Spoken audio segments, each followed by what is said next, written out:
This is the Five Starr Podcast.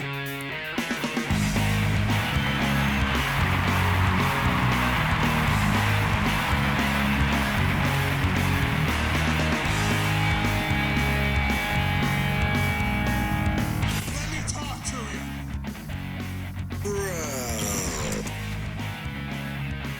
Hi. What do you guys want to talk about? This is such good shit.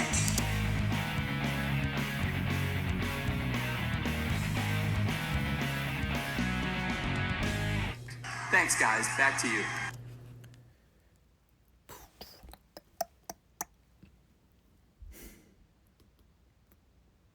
Oh, don't mind me. I'm just scrolling over my notes for that Retro Raw show I watched over the weekend. It was more like an experience. You know, like me vindicating that I watched it would actually give it the sense that I enjoyed it. It was more like a traumatic experience more than anything. And I've watched plenty of bad Raws from 1994 in the last year. You all remember, you took the ride with me. Boy, oh boy. I forgot just how horrible 1995 was. And this is what? Week 2? So we'll go over my traumatic weekend experience momentarily. Both the indoor and outdoor ventures. You know, the weather was kind of crappy in Pittsburgh this weekend. And by that, I purely mean 1 to 2 inches of snow. So by default, that meant everybody had to panic drive on the roads. Like we were in the Ice Age. Yeah.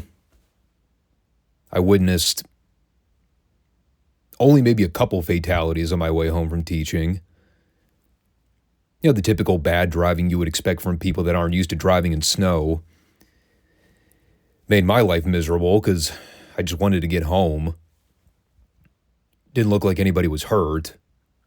So that's at least good news. I can now yell at people's stupidity knowing they were at least okay in their vehicular accidents. So that was my weekend in a nutshell. Bad weather, bad Retro Raw. 2 things that are not mutually exclusive in my world.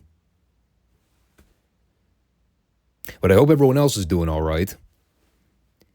Today we have the Monday edition of the FSWR podcast. In addition to Raw, we also have Retro NXT and WWE SmackDown to talk about. Neither of which were particularly good shows themselves, but at least it didn't send me into a drinking tirade like Raw did. I was only slightly annoyed after those programs were over. As per usual, though, with the formatting of these Monday shows, and we'll go ahead and knock Retro Raw out of the way first, and then we'll get into NXT and SmackDown afterwards. Sound like a plan?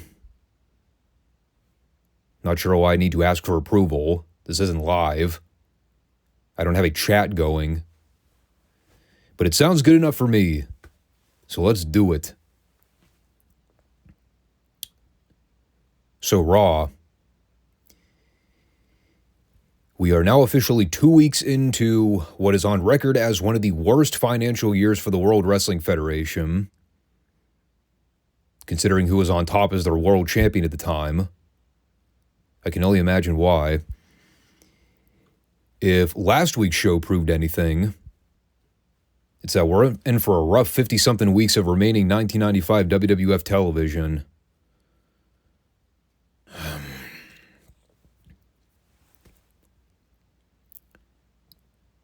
Thank God for Owen and Razor. The only beacons of shining light on this complete drivel of a wrestling program. I will talk about their match in a sec, but first, we must address the big story for this week's program. Scheduled to appear on the King's Court with Jerry Lawler later on was none other than William Shatner. Yes, for those of you wondering, that William Shatner, Canadian actor, major box office success in the original Star Trek series, albeit a pretty big name in the TV/movie industry. One of those easily identifiable faces if you looked at him on a poster. Yeah, apparently they decided to book him for an episode of Raw back in 1995. And if you were to ask me, how exactly was Shatner culturally relevant in the year 1995? I haven't got the first fucking clue. I do not purport to be a TV series expert. I did not closely follow the storied career of William Shatner. Nor can I explain to you why the hell he was scheduled to appear on a WWF show in the mid-90s. You know, other than Vince's infatuation with TV celebs, which I've documented 1,000 times by now. We'll go over that fiasco later on. Oh, and boy, trust me when I tell you, it was a fiasco. But let's get into some good stuff before we dive into everything else, which is usually the story of Retro Raw. One beacon of shining light on the whole program, followed by everything else, and most of it's crap. But Owen Hart versus Razor Ramon for the Intercontinental Championship. The opening TV match this week. I think they might have felt bad for the shitty main event they gave us last week, so somebody said, "Now let's throw the hardcores a bone." And you know what? I'm glad they did. Every time I watch Owen, man, I just can't take my eyes off of him. Everything he did, it was so fluid. You watch Owen's work, beyond the stuff he was capable of doing in the ring athletically, you know, the selling, the facials, the way he carried himself as a heel. It's those small little details that I always caught growing up. You know, the things that always made me appreciate and value Owen more so than Brett. And it's not to say Brett never had facials, because, I mean, that's not true at all. Brett had many strengths as an in-ring worker. But because Owen was so much more animated and expressed a lot more personality on camera, like, his matches always caught my eye in ways that Brett matches really didn't. And it wasn't until I got older that, you know, I came to understand what made Brett an all-time great. But it took a long time. You know, they were brothers, yes, but they were almost polar opposite personalities on TV. And as a kid, I was always more captivated by Owen's charisma. And with Brett, once I matured a little bit and got over my complaints about Brett promos always boring me to sleep, you know, that's when I came to realize that Brett was brilliant too, just not in the same way that Owen was. They were like the ultimate yin and yang of the Hart Dynasty. Now, I'll talk about the DQ finish, because I know for a lot of people watching, that's the ultimate difference maker in determining whether or not a match was any good, if you get a clean finish. You know, for the majority of this thing, it's just Razor kicking the shit out of Owen. Like, Owen's feeding for Razor and bumping around like crazy. Crowd's going nuts for everything Razor does. And they do eventually let Owen get the heat on Razor once he backdropped him out to the floor and did the big dive for the commercial pitch. They come back with Owen in control.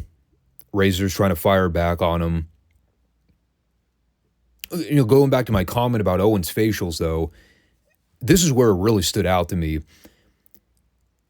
Like, even in circumstances where he's working Razor over in a chin lock, you watch Owen when he has the hold applied, he's cranking on the chin, but he's also got that mean, smug look on his face. He's smiling at the camera and bragging about how he's got everything under control, calling out Brother Brett any chance he gets, just digging into that bitter sibling role. Those are the kinds of things that made Owen unique. And the fact that he was able to always be a personality, no matter what gimmick he was working, be it a face or a heel, he never half-assed a performance. And it eventually leads to Razor making the comeback. Owen ends up crotching Razor on the top rope, sets him up for a beautiful missile dropkick spot, which lets Owen set up the sharpshooter. And this is one gripe I had about the presentation this week, so I might as well mention it here. They had a different hard cam set up to where they were actually filming the aisleway. So you could see guys running down to interfere like 10 seconds before the actual run and spot. Kind of made it lame because you could see everything coming a mile away.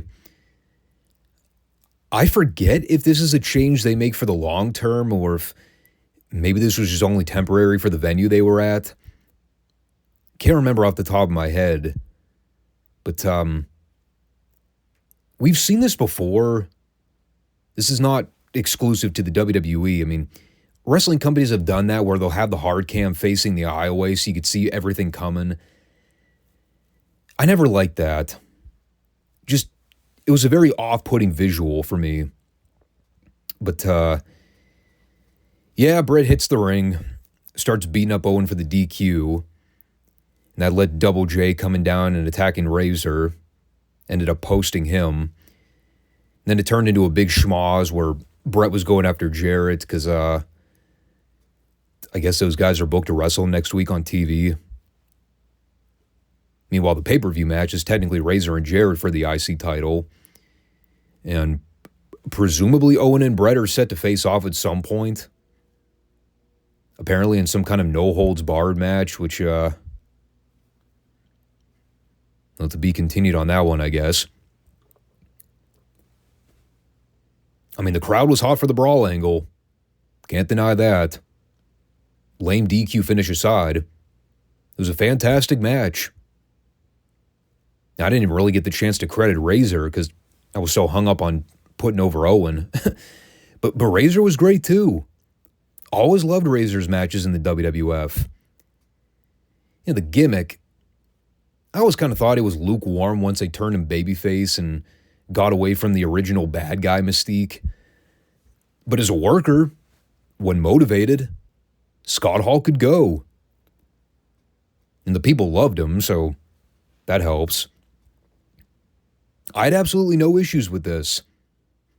Like, I was even fine with the DQ finish because at least it moved a couple feuds along, and again, the people were into it. If this was the entire 45-minute show, I'd have called it the best Raw of 1995. Unfortunately, we had about another 20 minutes of direct to fill the gap. Skipping over the Royal Rumble card update with bland white meat Todd Pettingill. Because that fucking thing went on for almost 9 minutes. But we eventually make our way back to the ring for the second featured bout this week. What would be the official in-ring debut of Hakushi. And for those of you asking, who in the blue hell was Hakushi? And why don't I remember him? Good question. Probably because the gimmick sucked and nobody gave a shit. I'd be curious if even Matt Hardy remembers wrestling Hakushi back in 1995. Well, with all the time traveling Hardy's done over the years with Vanguard 1 and Brother Nero. Now, he just so happened to be Hakushi's opponent this week. Fell victim in pretty short order. Yeah, I'm going to be honest. I'm not even going to try to pretend to sit here like I remember a single goddamn thing about this gimmick. Because I don't. When I tell you I have zero memory of Hakushi's WWF run in the mid-90s, I'm not exaggerating. Zero. Zilch. Nada. Completely wiped from memory. It may as well have never happened. That is how irrelevant a lot of this mid-card stuff was in the WWF around this point. I remembered Aldo Montoya fairly vividly. Hakushi, not so much. So that was that. And then we came back for our King's Court debacle with William Shatner, where the body language told the entire story of the segment. The moment Shatner walked out there, his facial expression read something to the extent of, "I'm just here for the paycheck." You could tell this dude never watched a day of pro wrestling in his life. And look, I got nothing against William Shatner. I get he's a household name. People recognize him, blah, blah. Apparently he's in WWE's Hall of Fame, which I didn't even know about. It had to have been recent, though, because I was never clued into it. Did a little bit of my browsing on the career of William Shatner, and I just kind of stumbled upon it somewhere. I was like, oh, he's in the WWE Hall of Fame. Who'd have thunk it? Again, nothing against the guy. But you want to know who else was a household name back in the 80s? Andy Kaufman. You know what was a major box office success from the Memphis territory in 1982? Jerry Lawler versus Andy Kaufman. You want to know who wasn't Andy Kaufman? William Shatner. It's one thing to have Lawler feud with celebrities. It is another thing to, number one, have Lawler tease matches with celebrity names that are never going to happen. And number two, bump for said celebrities to set up feuds and matches that are never going to happen. I watched that Lawler match with Doink and the Midget Clowns at Survivor Series. That was insulting in and of itself. But at least they had the common courtesy to make sure Lawler didn't have to bump for the midgets at any point. When Lawler had to sell for William fucking Shatner by taking a monkey flip spot into the ropes, game over. That was the end of it. They had totally neutered Lawler. I couldn't believe that shit. Not only was the comedy horrible leading up to the actual spot, but then they actually did it. I was like, this is the official career low for the King. And the spot itself was awful. You could tell Shatner was never an athlete growing up. Lawler looked like an idiot having to pretend this buggy whipped armed actor was capable of actually taking him down in a legit fight. Made Lawler look stupid. Made the whole business look fake as fuck. You know, meanwhile, Vince is sitting there on commentary doing the yuck yuck slapstick laugh.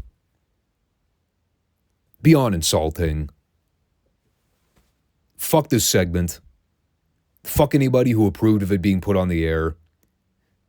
Whether it was Vince, Bruce Pritchard, Jack Tunney, Kevin Dunn, combination of everybody involved. They're all morons. And again, here's the critical thing that just drives me up a wall. I mean, the spot itself, it was stupid, but I'm not going to lose sleep over it. But the fact that none of this ever leads to anything, that's the part that pisses me off the most. Does Lawler get his revenge for getting punked out by William Shatner? No. The whole thing was a self-serving hand job so Vince could actively destroy the credibility of the wrestling business. That was the objective. And see, this is where the sports entertainment versus pro wrestling cult argument comes into play. The old school fans like myself that grew up on the territories where wrestling was actually valued and treated seriously. Meanwhile, up north, there's Vince trying to make the whole thing a mockery with his dog and pony sports entertainment presentation. And this is where I actively come to the defense of the pro wrestling fans. When I see this kind of shit, I'm reminded of why I hated so much of the theatrical stuff in the WWF and the WWE over the years. And unfortunately, so much of it is translated to modern wrestling. Just angers me to no end. But let me try to get off that subject before I tie a noose around my neck. Let's, well, I wrote this down. Offhand, I do not remember seeing it. But since I wrote it down on paper, I have to assume it happened at some point. King Kong Bundy beat Gary Sabat in a 10-second squash. And then Shawn Michaels called him a lump chuck on commentary.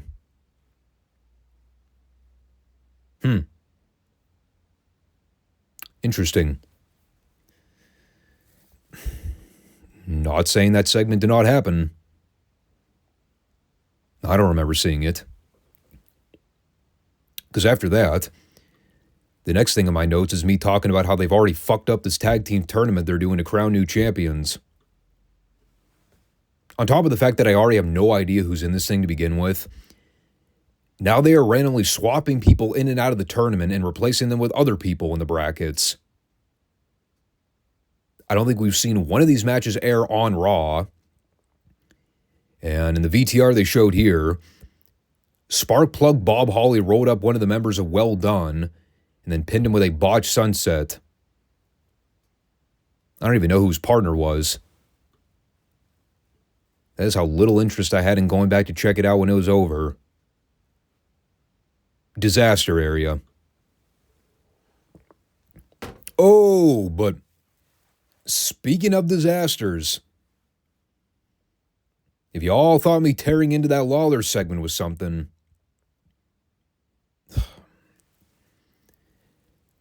if I only had the urge to bury the fuck out of this Tuxedo Match with Harvey Whippleman and the Fink, I thought about it. I thought long and hard. I said, do I really need to bury this fucking thing 10 feet underground? Or should we just safely assume that everybody knew it was hot garbage and then pretend like it never happened? Well, unfortunately, when the end result is me seeing Howard Finkel stripped down to his bra and panties, it's kind of hard to unsee that end result, if you know what I mean. Well, let's back up. For those of you curious as to why the Fink and Harvey had a tuxedo match here on Monday Night Raw in 1995, completely out of the blue, well,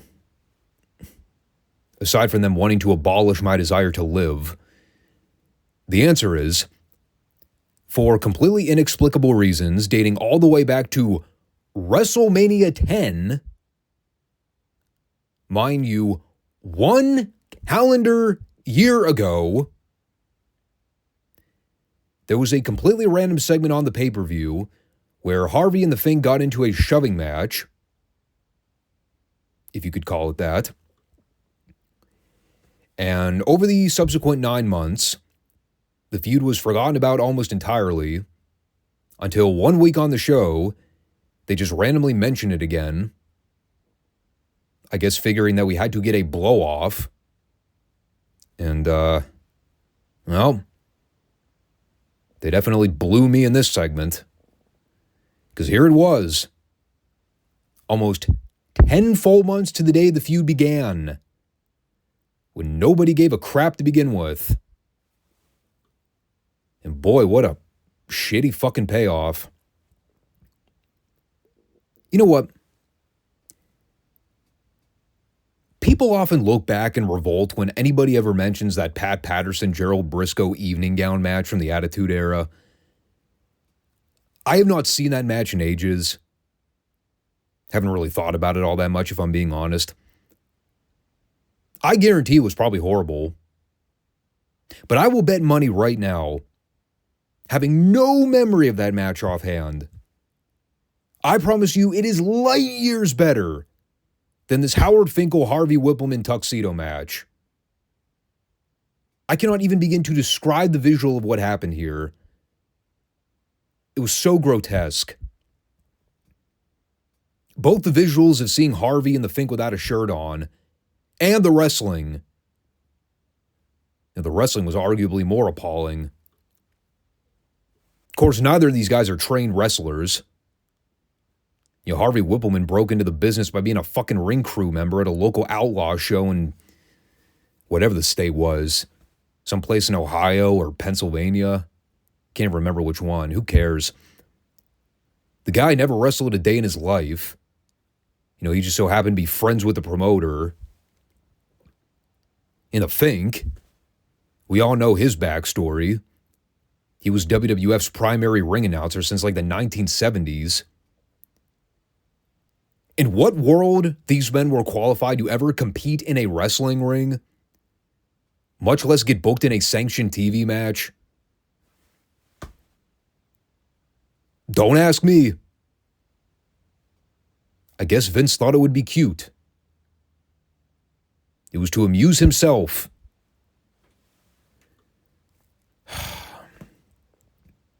And it was just as horrible as you would expect it to be for two untrained, non-athletic guys that have never bumped or sold a day in their life. And they rolled around the ring and did a bunch of fake catfight spots. It was just putrid enough to send Charmel and Survivor Jenna to the bathroom wanting to vomit. Neither of them sold a fucking thing the entire time. Of course, the whole concept of a tuxedo match is stupid anyway, because the end goal is to strip the other guy down to his underwear. In previous wrestling angles, you would book these kinds of matches for the managers so they could get humiliated and the fans would get to laugh at them. In this instance, no one reacted to anything, because both guys were tearing each other's clothes off at the same time, to the point where by the end of it, both of them were practically stripped down to their underwear. So the heel wasn't even the only one showing skin by the end. Thus completely defeating the purpose of booking a fucking tuxedo match. And on top of the fact that it sucked and nobody cared, after they declared Finkel the winner, arbitrarily with no explanation, the match just kind of stopped. Then they had Fink dancing around the ring with the Bushwhackers for a fucking hour, with his bloated beer gut hanging out. To the point where they were milking the celebration for so long, I actually think they may have called an audible. Just because of how out of nowhere the finish was. I wouldn't be surprised if they were just out there stalling for time in the last 5 minutes of the show. Because I'm watching Fink and the Bushwhackers dance around the ring like goofballs. And I keep asking myself, is this going anywhere, or are they literally just stalling for time? Well, it turns out they were just stalling. Marching around the ring. A never-ending segment. My eyes were bleeding profusely. Then they finally went to the show closing plugs. And that's when I asked myself, this show is going to be on the air next week? I'd have thought the network would have pulled the plug right then and there. God, dude. Seriously. The balls these people had. So what was the takeaway from this then? Well, we got to witness the Fink's man boobs on camera. Probably an inside rib on the company's part to punish the fans. Rancid. Everything about this just fucking awful. Much like how the majority of the show is fucking awful. Saved merely by Owen and Razor's 12-minute wrestling clinic in the opener. Remove that from the show. This had to have been one of the worst Raws of all time, right? And think about the ground that covers. Because there have been some real stinkers going back to 94. I don't even know if that's hyperbole in this case. This may have been one of the worst Raws I've ever seen. Not in recent memory, but of all time. 2 all-time god-awful Raw segments on one show. That's a milestone right there. Dear God. What are we in, week 2? Yeah, baby. Only 50-something more weeks of this horse shit left. Get ready for more torture, because the road ahead is filled with plenty of it.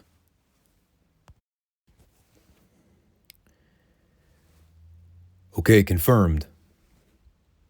This is not a recap episode. We are officially rolling into 2024 with Friday Night SmackDown. New content. And I think most people already know about The Rock return to Monday Night Raw this past week. So that's not entirely groundbreaking news at this point.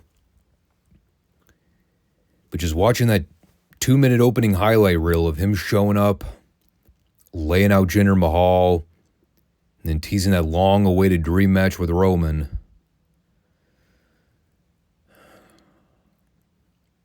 Makes you wonder, doesn't it?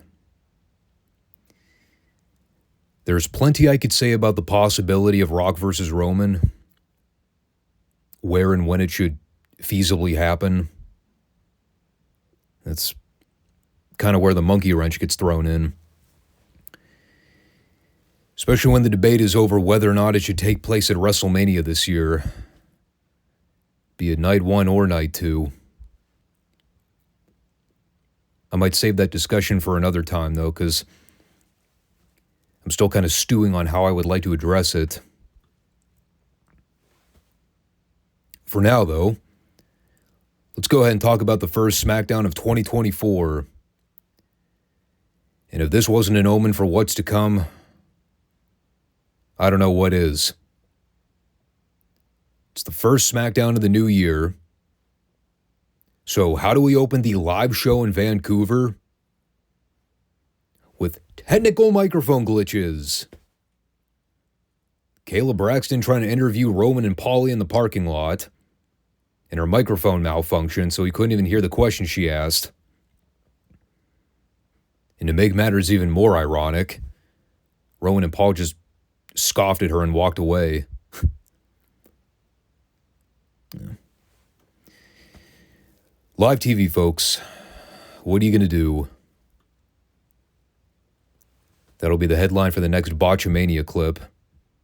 WWE 2K24. First SmackDown of the year brought to you by malfunctioning equipment. Gotta love it. So our opening bout this week is the finals of the U.S. title tournament Delia Bob they've been doing, with the winner getting to challenge Logan Paul. It is Kevin Owens versus Santos Escobar. What wound up being the most predictable tournament of all time. I mean, everybody and their dead grandmother knew Owens was winning this thing. Everyone else was just collateral damage along the way. So, figuring I already knew who was going over, I watched the match. Logan Paul was on commentary, so he added a little bit of heel flavor, listening to him be a prick the whole time. The match itself was just mostly kind of nah. You know, I say it a lot, but Escobar is one of those guys that can do all the flips and dives. He's a good athlete, but it doesn't always lend itself to his matches being the most logical in terms of how they flow. Maybe I'm the only one. I find that a lot of his stuff just turns into modern-day indie-type matches where he's going to do his shit. He's probably going to no-sell a lot of stuff and probably take 20 minutes to set up some kind of middle rope or top rope move. They try to do some stuff here where Escobar worked over Owens' injured hand, but it really didn't factor into much of anything. I mean, the only thing that looked bad here was Escobar undershooting a frog splash at one point because Owens was way too out of position. Beyond that, though, it was just okay. They did a lot of stuff back and forth. Owens ended up hitting Escobar with a pop-up powerbomb and then followed it up with a stunner for the 3 count. Again, very predictable. but it was the right end result. Now, I'm actually kind of intrigued to see how they go about building this up over the next couple weeks before the Rumble. Like, they were teasing the program on SmackDown before, and I actually kind of like the banter between them both. I really think they ought to be doing more publicly with Logan Paul as the U.S. champion, though. I mean, the guy's a huge celebrity name in the social media industry. People recognize him everywhere. Like, they need to be showing more clips of him hanging out with his buddies on podcasts, like any of those outside projects he's involved with, interviews he does. Like, they need to have him walking around more frequently with the belt and create more angles that way to build up to the television shows. You know, this is where that dichotomy of kayfabe versus reality could really benefit the WWE. Yeah, they can make this guy their modern-day Andy Kaufman if they just went all in with him. He's great, and I still love the fact that they put the U.S. strap on him. But they should be doing way more to drum up PR for the company. We know the guy's reputation. He's a real-life prick. Embrace that shit. You know, have him talk smack everywhere he goes. Really make this program with Owens come across like a true real-world issue. Suspension of disbelief is everything, and Logan Paul has that built-in advantage to where he can use his outside projects to work pro wrestling into anything he's involved with. Be it his YouTube content, his boxing career, podcasting, music. And that's creating must-see television. You know what isn't must-see television, though? Is anything involving Bobby Lashley and or the Street Profits. It's a new year. And we're still doing this go-nowhere, dead-in-the-water storyline where Lashley and the Profits keep coming out and saying they're going to take everything they deserve. They're still dressed in suits. They're still doing long, boring, monotonous promos that aren't getting reactions. And just like I've done for the last 6 months since I started the whole thing, more often than not, I just skip over it and don't even bother paying attention. Because what's the point? It's been the same shit for months now. We're going to take this. We're going to do this. We're going to do that. Now, how's about y'all start doing then? Instead of talking about it. Because I'm getting kind of impatient having to sit through it. I'm also getting fed up waiting for them to shit or get off the pot with Karrion Kross. I mean, we'll see what they do with this new group he's aligned himself with. And they brought back the Authors of Pain with Precious Paul, I guess to form some kind of unit with Karrion Kross and Scarlett. I guess you could call them a faction. Right, because that's what we need more of in modern wrestling, is more fucking factions. I don't know. I mean, it doesn't really do a whole lot for me. I don't expect the group to ever go anywhere. It seems like them trying to justify Kross's contract at this point. I never really had an issue with the AOP. I remember when Hunter was pushing them heavily in NXT. I mean, they were really green from what I remember. I think they ended up winning the tag belts at one point.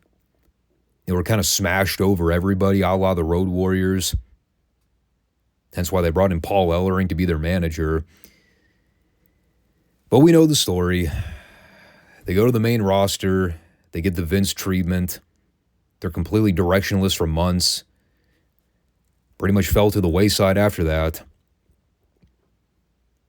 I didn't even think about the fact that they had been gone from WWE for a couple years. I just thought it was one of those things where they weren't being used, but they were still technically under contract. No. Apparently they got released a while back, and then they had been wrestling on the indie circuit for a couple years. But, we'll see what happens under this new regime. And we'll see if I bother to care to watch their stuff going forward. Now, looking at the talent pool they're currently feuding with, not all that optimistic. So then Io Sky wrestled Mia Yim,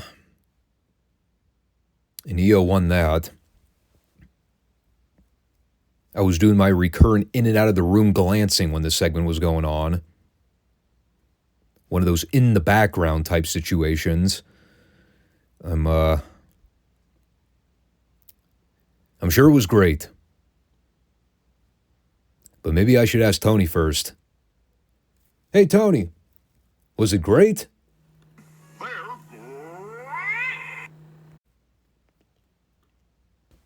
Sorry, wrong Tony. Hi.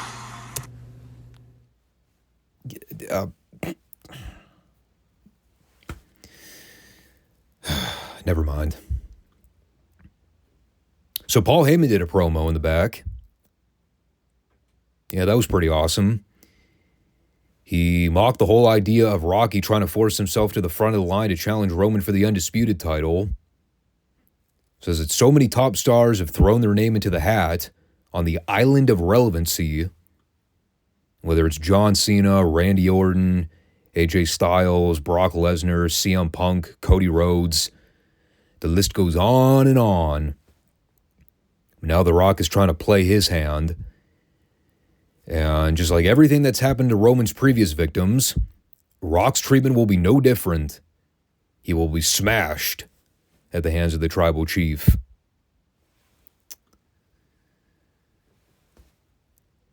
So in other words,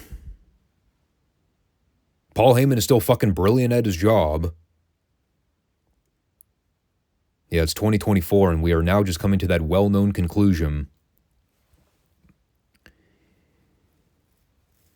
Anyway, was there anything else worth talking about on this show? Well, there was a pretty dreadly tag match that I also skipped over. I don't even know who the hell they wrestled. Did I write it down? Nope. No clue. As soon as I saw the crop top cretins making their way down the aisleway, that was my cue to hit the fast forward button. And I did not hesitate. So I have no idea what happened there. Aside from me feeling bad for the live audience having to be subjected to that nonsense. And then we had the TV main event. And let me just say this up front. Before everyone starts running me up the flagpole for being a hypocrite. Yes, I've been on record saying countless times on this channel, I strongly dislike multi-man matches. And most of the time, I find that it's just a lazy excuse to try to shoehorn a bunch of people into one match, because a lot of the time, these writers don't have anything creatively for them to do. However, when it comes to this AJ Styles, LA Knight, Randy Orton three-way they booked this week, giving them credit. They spent the night showing VTRs to explain the backstory of all three talents. They established that the winner of this thing gets to enter the Royal Rumble. And because all three of these guys have long-standing unresolved heat with Roman, they actually did a reasonably good job justifying why these men would be competing against each other here. Who wants it more? Who's more hungry to go after Roman in the title? All three of these guys in some way were backstabbed, screwed, taken out by the bloodline over the course of the last year plus. And for Randy, it dates all the way back to May of 2022 when the bloodline took him out. For AJ, goes back to when he was attacked in the Bay Area at one of the buildings and was thrown through a bunch of tech equipment, basically preventing him from even challenging Roman for the title. And for Knight, goes all the way back to Crown Jewel when he got fucked out of the title during his match with Roman. So all three of these guys have an outing. In essence, it's three babyfaces with a grudge, all with the same goal in mind. I guess for AJ, it's a little bit different. He's not necessarily a traditional babyface, because he had no problem laying out Knight and Orton a few weeks back, basically letting him know, fuck you, I want Roman more, and you jabronis are just in my way.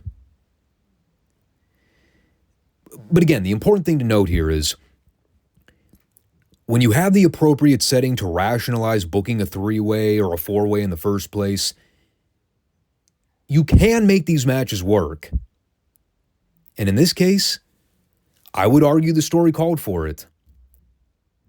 Plus, you factor this in too, all three of these guys are main event level talents. It's not like they handpicked three middle-of-the-card guys that you're given no reason to care about.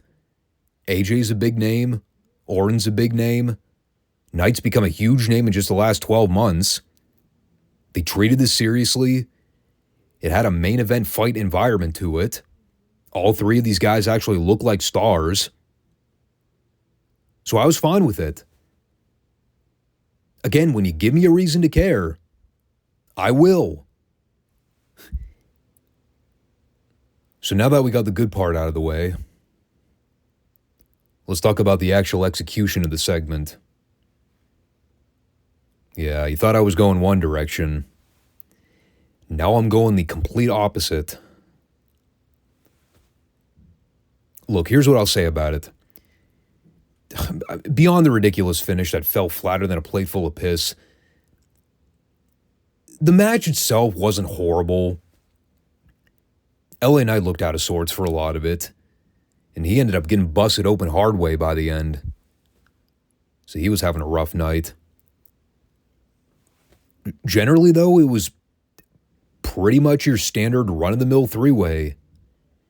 You had the typical deal where one guy's out on the floor selling for a while, two guys are in the ring doing spots, they sort of intermittently tag in and out when another guy gets dumped out to the floor. I always hate the WWE version of multi-mans where it's all just no DQ for no discernible reason. Gives guys excuses to brawl out on the floor without getting counted out. Like, that shit's always dumb. The one thing that really stood out here, and again, maybe it's just me hearing things, but was LA Knight really not getting much of a reaction for a lot of his spots? Like, those yeah chants were dying out pretty considerably by the end.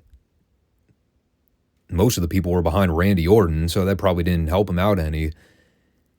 Again, I talked about the LA Knight spot where he got busted open at the forehead. I didn't even really catch what happened, but I remember AJ was going for a 450 splash. It might have been either his glove or his wrist that came down and cut Knight open on the forehead, but he was bleeding pretty considerably. And you could tell the cameras were methodically trying to keep the shot off of him for the remainder of the segment. Kind of ruined the visuals of what happened when the bloodline came out, but they tried to work around that as best they could. A little bit of choppiness with the springboard forearm into the RKO spot, but they set that up so Knight could pull Charles Robinson out to the floor to break up the count. And that's when the bloodline all ran out to start attacking all three guys. And I'll talk about the actual finish to everything in a moment and why I thought everything kind of fell flat at the end. As for Roman, Solo, and Jimmy getting involved,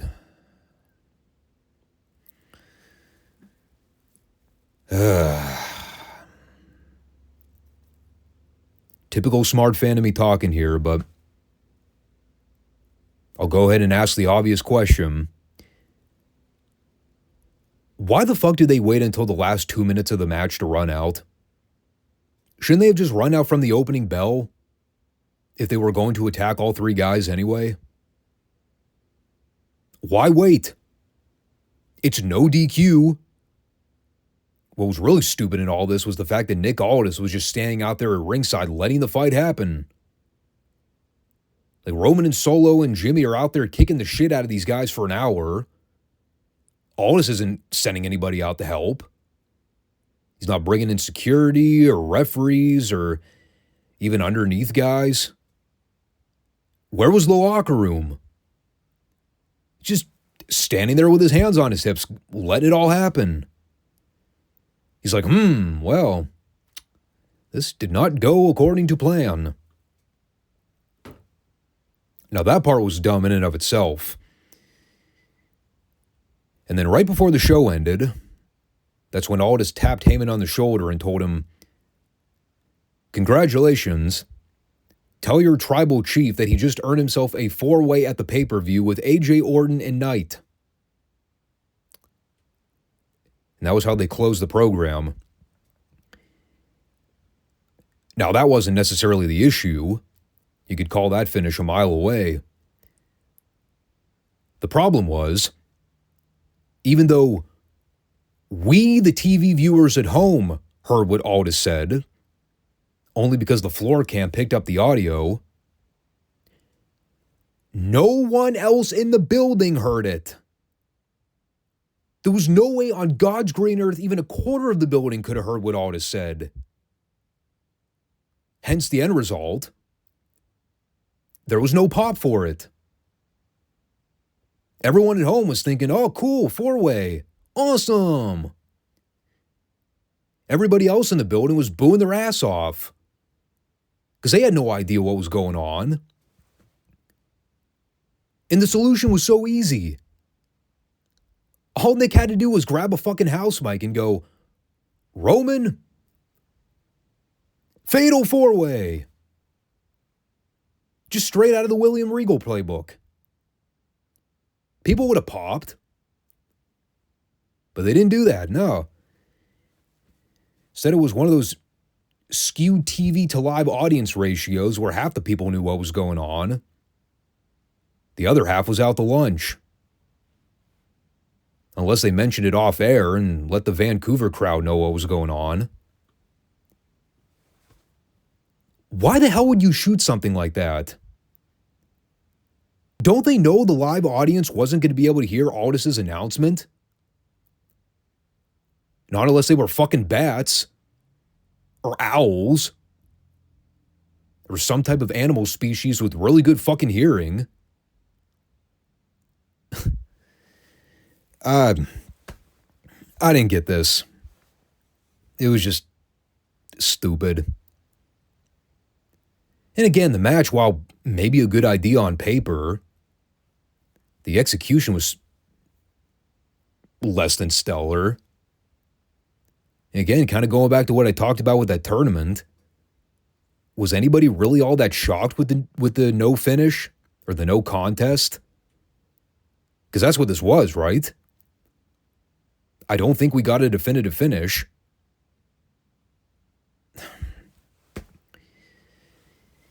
God, another fucking multi-man match. Seriously? I mean, let's be honest. I'm no Randy Orton fan. But out of the 3 guys involved here, the money match for a lot of people is him and Roman. AJ and LA Knight, I mean, if you absolutely have to give those guys something to do, well, have them wrestle a singles match next week on TV. And have that be the match to decide who enters the Rumble. Make Orton and Reigns the title match. Because at least that's something people would be clamoring for. People have been waiting for the announcement back in November when Orton returned.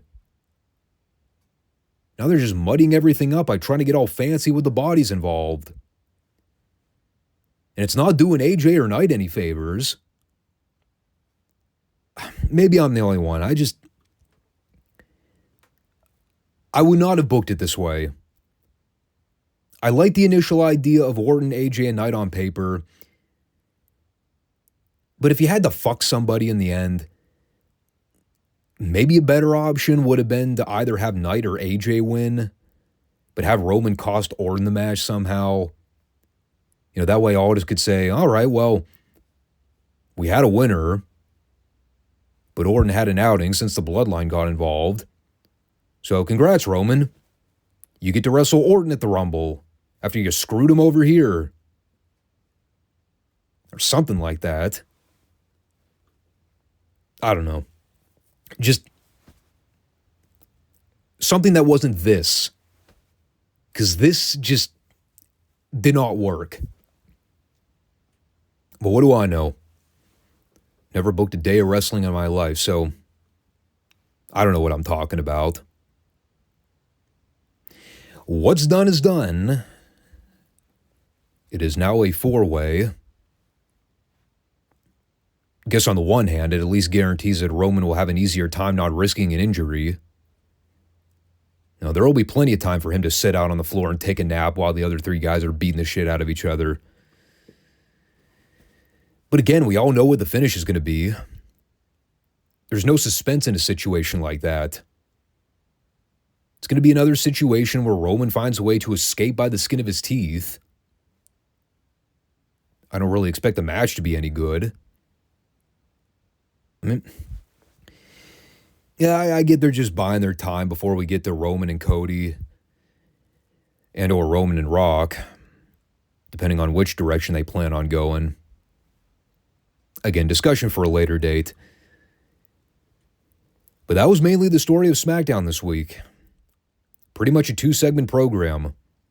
The opener with Owens winning the finals of the U.S. title tournament and Roman being booked in a 4-way for the WWE title at the Rumble. Everything else was the typical, let's fill the show with other less important shit and see if people decide to stick around and watch it. As it turns out, I didn't for the most part. I mean, right now they got a few more weeks to sell me on this 2024 Royal Rumble. And while the bulk of the discussion seems to center around Rock, Cody, and Roman, it's very interesting how little of the conversation is being directed towards CM Punk right now. Remember that when that guy was front and center on all the news bulletins when he got released from AEW?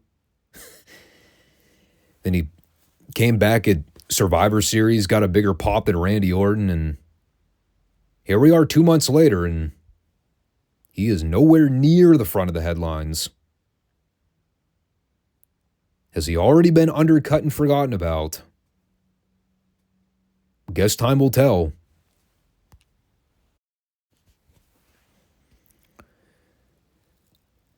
So that takes us to Retro NXT. Second episode into the new year, and boy, are we firing on all cylinders this week. No opening VTRs, no replay packages, just diving right into the ring action.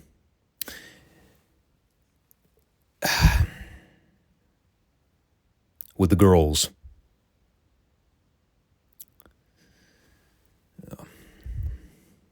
You can't win them all, you know? And I wish I could say it was a quality girls match. But when Summer Rae is one of the participants involved, quality is not a term that immediately comes to mind. I really have no opening monologues for this one, so I think I'm just going to dive right in with the first match. It's Summer Rae versus Bayley, the ring announcer they had this week. I have no idea who this woman was. I don't believe she was ever identified on camera at any point. Probably for the best. She was less than enthused at her job. She actually gave me a run for showing more personality talking into a microphone. I could sleepwalk through ring introductions better than this chick did. God, she was horrible. Making her way to the ring from San Jose, California, it's Bayley. Yay. Are we excited yet? Well, I wasn't excited watching this match, I'll tell you that. Among some of my more descriptive evaluations of Summer Rae's performance here, allow for me to just name you a few things I jotted down. We saw a spinning ballerina twirl leg kick. We saw a fake leg stretch hold in the ropes, where she was holding her knee over Bayley's neck while leaning over to extend her body. These were some of the more notable standout bad spots. The rest of her offense was just clunky and phony looking a lot of the time. I also noted the finish, where Summer Rae went for another spinning ballerina twirl kick, and then Bayley caught her with a belly-to-belly for the win, where Summer Rae sold it like she had been dropped out of a plane without a parachute. laying there motionless on the mat like she'd been shot in the head with a gun. This was hideous. Poor Bayley was in a no-win situation. At this stage, I'm almost contemplating why I'm even watching Summer Rae matches. Maybe I ought to just boycott them. That's how fucking rotten they are. By the way, what the hell is going on with the whole Charlotte thing? Didn't she turn heel on Bayley like 2 months ago and then align herself with Summer Rae and Sasha? What happened to that? Now she's not even coming out during their segments on TV. Did they just drop that angle altogether and forget about it? Not that I'm complaining, it's Charlotte. The less I have to see of her, the better. But I'm just pointing out the inconsistencies.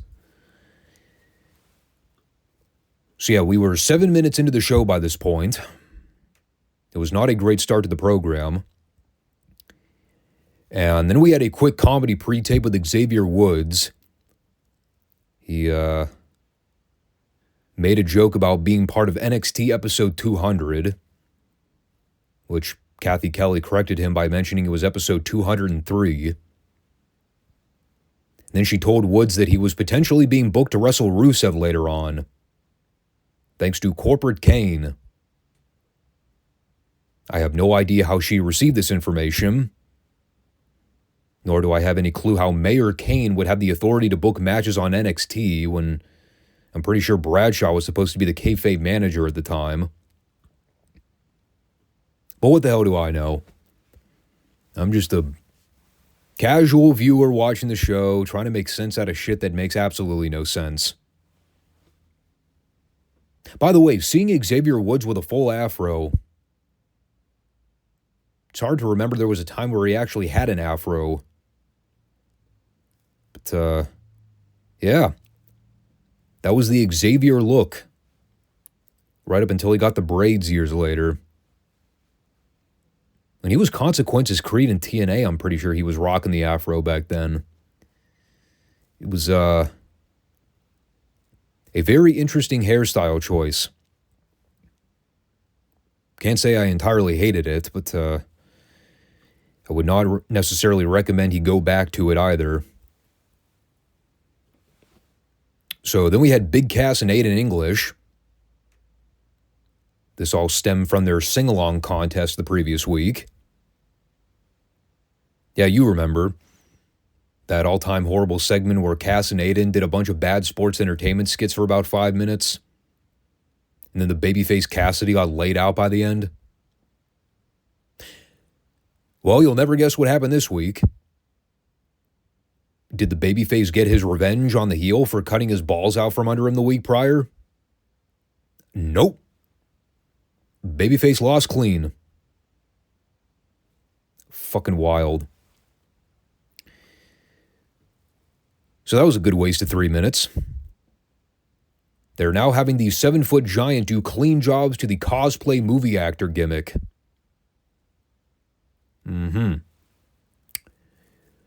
Right on, freaky bro. And they say this is the boom period of NXT. Don't ever take a Mark's word for it. About 99% of the time, they are dead ass wrong. So then we had more rotten, horrible acting in the back. This time it is Adrian Neville and Tyler Breeze doing really bad scripted banter back and forth. I will not bore you with the details of what happened here, but trust me when I tell you, it was pretty fucking bad. There were a lot of hokey Hollywood scriptwriter fingerprints on this one. Bad pickup lines, childish insults, to the point where you just wanted to punch everybody involved by the time it was over for simply being involved in it. It's so stupid, too, because at the beginning, like, Neville's doing an interview with Kathy, and before he can even answer the first question, his cell phone conveniently goes off. Of course, as Neville goes to answer the phone, he has to pretend like Tyler Breeze is not standing 8 inches to the right of him off camera. So when the camera pans out, you see Breeze standing in the frame with his back turned, Then everyone has to act all shocked when they realize he's standing there.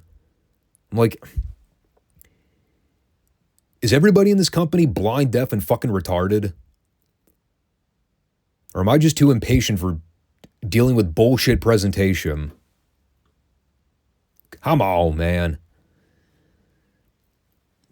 And again, the back and forth with Breeze and Neville is so bad.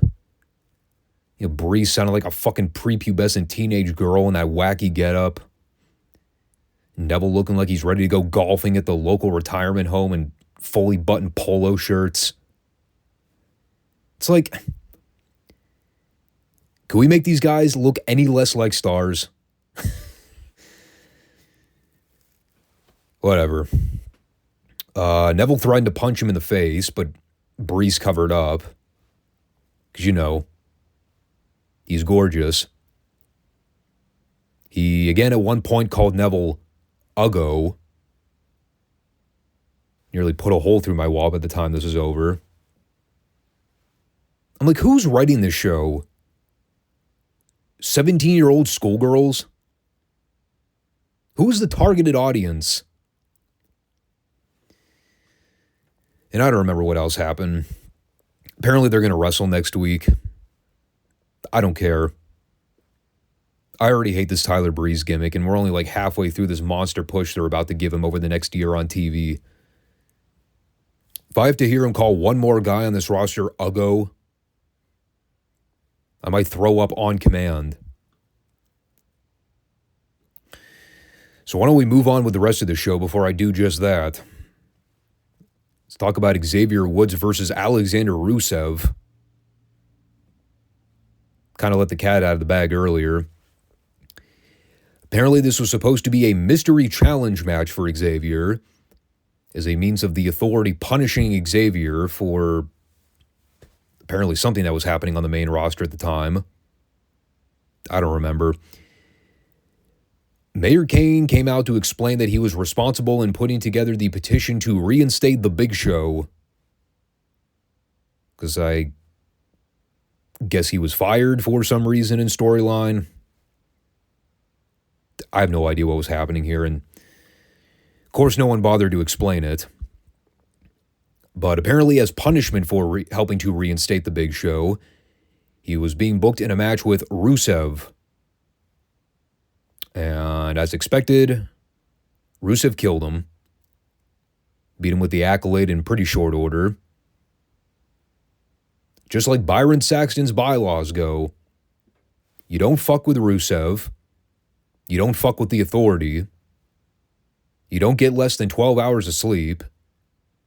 You don't play cards with a man named Doc. Or whatever the reference was. And, pretty sure there were some other life lessons in there. I did not bother to write them down. Nor would I ever recommend people taking life advice from Byron fucking Saxton of all people. Then we had Tyson Kidd versus Boring Corbin. The early version of Corbin before they repackaged him later on and started booking him like a monster heel. We're still a little ways out from that. Here he was just regular, generic, boring job guy with a little bit of size and all the weird body tattoos to go with it. He was not broke Baron Corbin or bum-ass Baron Corbin, whatever we called him back in the day. Just in the case you all like to be reminded of more bad WWE creative ideas. Here's what I took away from this. Right at the opening bell, can't remember who it was on commentary, but somebody made a comment about Tyson, and they said, you know who he reminds me of? Eddie Guerrero. Meanwhile, I'm sitting there dumbfounded like, Eddie Guerrero? Not the Dynamite Kid? Hello? Is that not a given? The Hart family tie-ins? I mean, I love Eddie and all, but Come on, seriously? That was a softball for the announcers to pick up on, and they still fumbled it like absolute numbskulls. Aside from that, it was a fine little match. Yeah, they let Corbin work Tyson over for a while before the scrappy babyface comeback at the end. Tyson ended up going over with a blockbuster DDT. Kind of like with what they're doing with Tyler Breeze right now on the heel end of the equation. You can tell they're trying to let Tyson rack up some wins because they're going to start pushing him as a big babyface just to keep things fresh in the main event scene. And nothing wrong with that. I always liked Tyson Kidd's work in WWE. You know, it's a shame his career kind of abruptly came to a halt because of injuries, because he was someone that both the casuals and the smarter fans really admired. I think he's only really active in the business for another couple of years before everything came to a screeching halt for him. And that's really sad, you know? You hate to see guys go down like that. But that pretty much took us to the main event. In a Tornado Rules match, it is the Ascension defending the NXT Tag Team titles against Hunico and Camacho. Of course, with Tornado Rules anything, a lot of the hardcores in the crowd immediately associate that with no DQ, anything goes. So it doesn't take long before the "We Want Tables" chant breaks out. And the only plunder that broke out during this brawl were Hunico and Camacho's sissy-ass bicycles they rode down to the ring with. Not motorcycles. Bicycles. And they're supposed to be the baby faces. Now, for the most part, I'll give them this. They kept the fight mostly in the ring. There weren't large periods in the match where guys were fighting on the floor, waiting their turn to join the fight. Didn't turn into one of those modern street fights where they just start doing every random hardcore spot in the book for no reason. No, they actually worked it like a traditional tornado-style tag match. No, it wasn't necessarily the cleanest match all the way through. Like, there were moments where guys were getting in each other's way, looking a little lost with where they were supposed to go next. But it kind of reflected what you would probably see on like a World Class or a Mid-South or a Memphis type environment. Just a bar fight-like atmosphere where guys are throwing fists, trying to knock the other guy down and score the fall where they can. And I even like the finish, where Hunico and Camacho set up the big dive spot through the ropes, but Hunico eats an uppercut from Victor on the way down. Then Connor cuts off Camacho in the ring, and then they set up the follow man for the pinfall. Yeah, I finally learned which one was Connor and which one was Victor in this match. The big guy with the mohawk look, that one's Connor. And the guy with the dark, longer hair, that would apparently be Victor. Or was it the other way around? Shit, now I have to go back and check. I think that's right. I'll look it up later. Again, though, it wasn't as bad as you thought it would be. Kind of boring for the first half because it was mostly just plotting, brawling spots.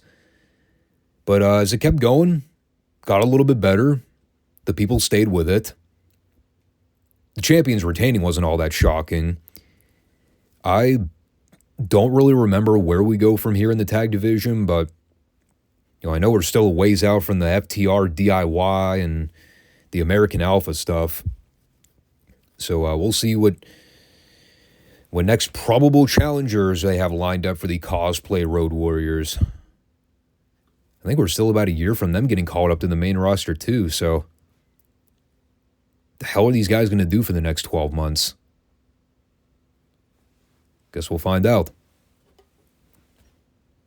All in all, I'd say this was one of those middle-of-the-road, blasé episodes of NXT.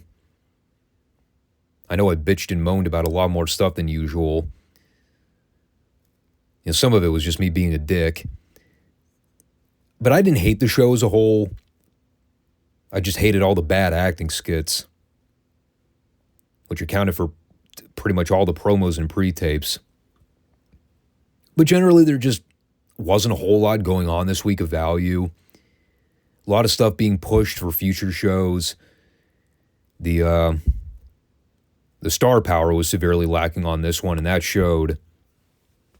There's just kind of a lull in the taping schedule, I guess, which isn't abnormal. Like, those are bound to come up every now and then.